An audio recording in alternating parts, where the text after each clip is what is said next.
Hello. Today we stated our second quarter earnings. The financial information is available on our website, and while COVID-19 has certainly brought challenges to our business, it's important that you know how proud I am of every single employee of HII. I have always had an appreciation and gratitude for the commitment you demonstrate each and every day, and that has only grown deeper during this pandemic that started last March. You have been on the front lines battling this highly contagious virus and caring for your families and communities, and you've also been using every bit of your energy, focus, skill, and creativity to achieve key milestones on our programs and help us navigate through one of the most challenging times in my 30-plus year career. And I can say without a doubt that I have witnessed you and your fellow workers doing everything possible to demonstrate our motto, hard stuff done right. I am very proud of you and your teammates for your tireless work and uncompromising commitment to safety and quality during these difficult times. It's very clear that going through these challenges has given you, the best workforce in the nation, invaluable insights and experiences that have helped and will continue to help you learn, grow, and drive performance that meets our safety, quality, cost, and schedule targets as we move forward. Now let me just remind you of a few of the many accomplishments you achieved during the last quarter and even more recently. At Ingalls, Delbert D. Black DDG-119 was delivered to the Navy.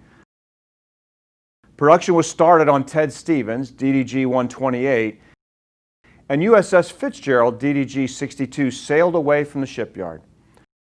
On the LPD program, the contract for LPD-31, the second ship in the Flight II class, was awarded. In addition, Stone NSC-9 is continuing to progress through the test program and is expected to deliver later this year.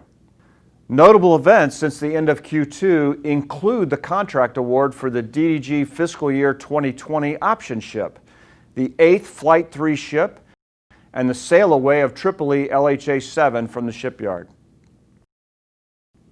At Newport News, John F. Kennedy CVN-79 is approximately 74% complete, and the team remains focused on compartment completion and completion of our single-phase delivery proposal for submission to the Navy.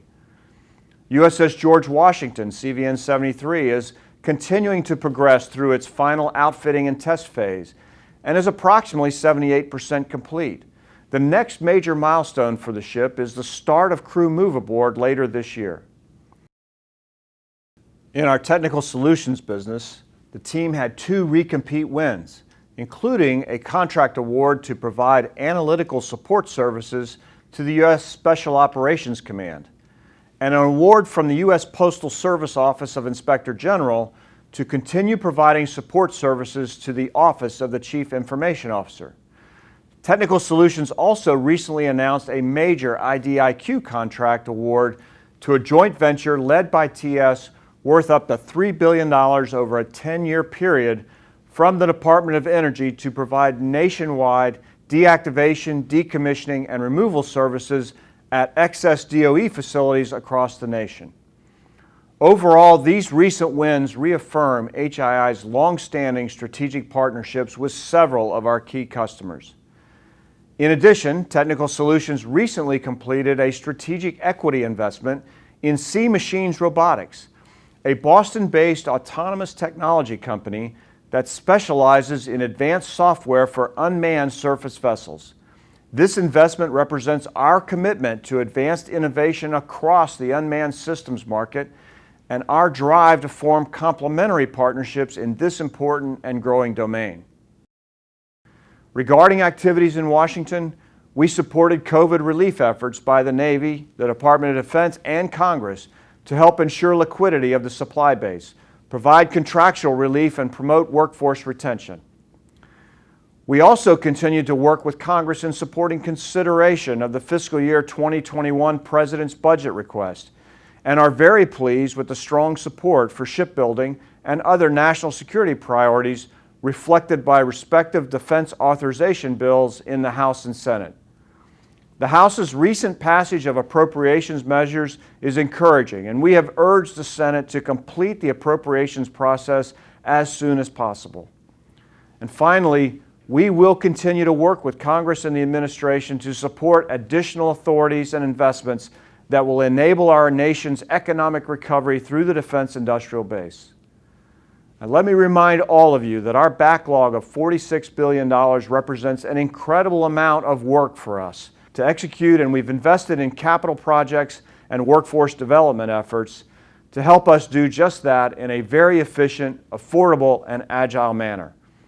These investments, and more importantly, your continued commitment and focus on performance, is crucial to our success as we work through and accelerate out of this period of uncertainty.